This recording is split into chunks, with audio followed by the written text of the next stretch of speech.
दोस्तों welcome back to my channel. आज का हमारा टॉपिक है वो है मिनिमाइजेशन ऑफ डीएफए। ठीक है, मिनिमाइजेशन ऑफ डीएफए क्या होता है, सबसे पहले हम उसको समझेंगे, फिर एक क्वेश्चन के थ्रू उसको पूरा एनालाइज करेंगे और जानेंगे कि ये क्या होता है। मिनिमाइजेशन का मतलब होता है मिनिमाइज़ करना, और डीएफए मतलब डीएफए को, इन सिंपल वर्ड्स कि डीएफए को मिनिमाइज़ करके लिखना या उसको शॉर्ट करके लिखना हमारा मिनिमाइजेशन का प्रोसेस कहलाता है। अब उसको हम कैसे लिखते हैं वो हम इस सवाल के थ्रू समझेंगे।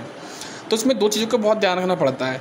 फर्स्ट कि unreachable state, second dead state. Unreachable means कि जो हमारी स्टेट्स हैं इसमें Q0, Q1, Q2 और Q6 ये हमारी सब इनिशियल स्टेट्स हैं, एंड Q3, Q4, Q5 जिन पर डबल एरो बना हुआ है ये सब हमारी फाइनल स्टेट्स हैं। अनरीचेबल कि अगर हम इनिशियल स्टेट से किसी भी स्टेट पे नहीं पहुंच पा रहे हैं वही हमारी अनरीचेबल स्टेट होती है। अनरीचेबल का मतलब भी होता है नहीं पहुंचना।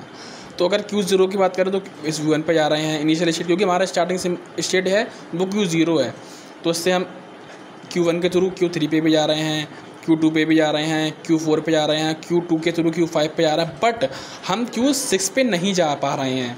तो हमारी जो Q6 होगी वो रिमूव हो जाएगी, जो अनरीचेबल स्टेट होगी उसको हम हटा देंगे, उसको हम रिमूव कर देंगे। ठीक है, अगला आता है डेड स्टेट। डेड स्टेट मतलब कि हमारे जो भी स्टेट्स हैं Q0, Q1, Q2, अगर हम किसी भी इन स्टेट से कोई भी फाइनल स्टेट पे नहीं पहुंच पा रहे हैं तो वो हमारी डेड स्टेट कहलाती है।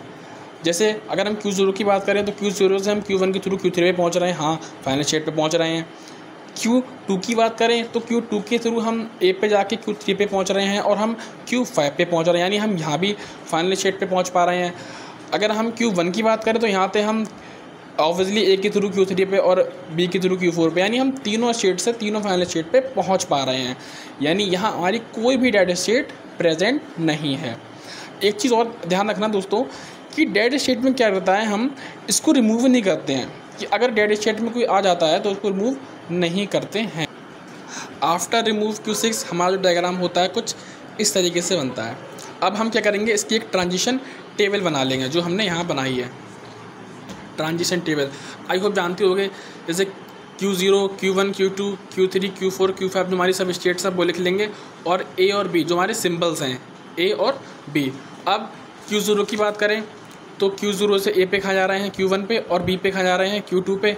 Q1 की बात करें तो A पे कहाँ जा रहे हैं Q3 पे, और B पे कहाँ जा रहे हैं Q4 पे। तो उसी प्रकार से हमने अपनी पूरी ट्रांजिशन टेबल यहाँ पर बना ली है। ठीक है दोस्तों, अब यहाँ तक आई होप कोई दिक्कत नहीं रही होगी। अगला जो होता है हमारा स्टेप वो होती है इक्विवेलेंस क्लास, बहुत इंपॉर्टेंट है, अब इसको थोड़ा ध्यान से आप समझिएगा। सबसे पहले इसमें क्या करते हैं, हम अपनी स्टेट्स और फाइनल स्टेट्स जो होती हैं उनको अलग अलग लिख लेते हैं। जैसे यहाँ की बात करें तो Q0, Q1, Q2 ये हमारी सब स्टार्टिंग स्टेट्स हैं। ठीक है, तो इनको अलग कंसीडर कर लेंगे, और Q3, Q4, Q5 जो हमारी फाइनल स्टेट्स जिन पर डबल बना हुआ है एरो मतलब गोला, उनको हम अलग कंसीडर कर लेंगे, जो हमने यहाँ पे किया है Q0, Q1, Q2 और Q3, Q4 ये हमारा पहला स्टेप रहता है। ठीक है, इसको हम नाम दे देंगे G1 और G2। अब नेक्स्ट अगला जो इसका स्टेप आता है वो क्या है, अब समझिएगा। पहले हम एक Q0 को कंसीडर करते हैं, Q0 को लेते हैं। Q0 A पे कहाँ जा रहा है Q1 पे, और B पे कहाँ जा रहा है Q2 पे। तो जो Q1 और Q2 पे जा रहा है ये इस ग्रुप के अंदर लाई कर रहा है, हाँ कर रहा है, क्योंकि यहाँ भी Q1 और Q2 इस पूरे के अंदर प्रेजेंट है, तो ये Q0 हमने यहाँ पे प्रेजेंट है, ये इसको लिख दिया।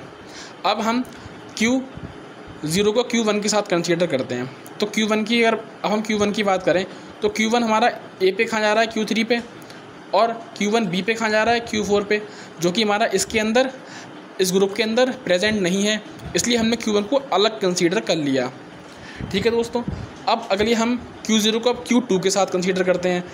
Q0 Q1 के साथ कर लिया, अलग हो गया। अब Q0 को Q2 के साथ कंसीडर करते हैं।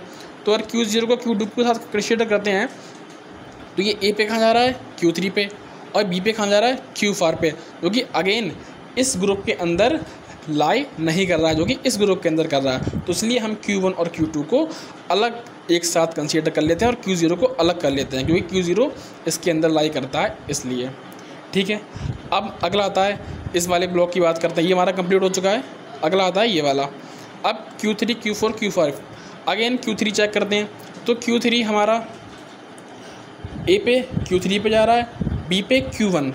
अब बी पे कहाँ जा रहा है, ये Q1, जो कि Q1 इस पूरे ग्रुप के अंदर प्रेजेंट नहीं है, इसलिए हमने Q3 को अलग कर लिया कंसीडर।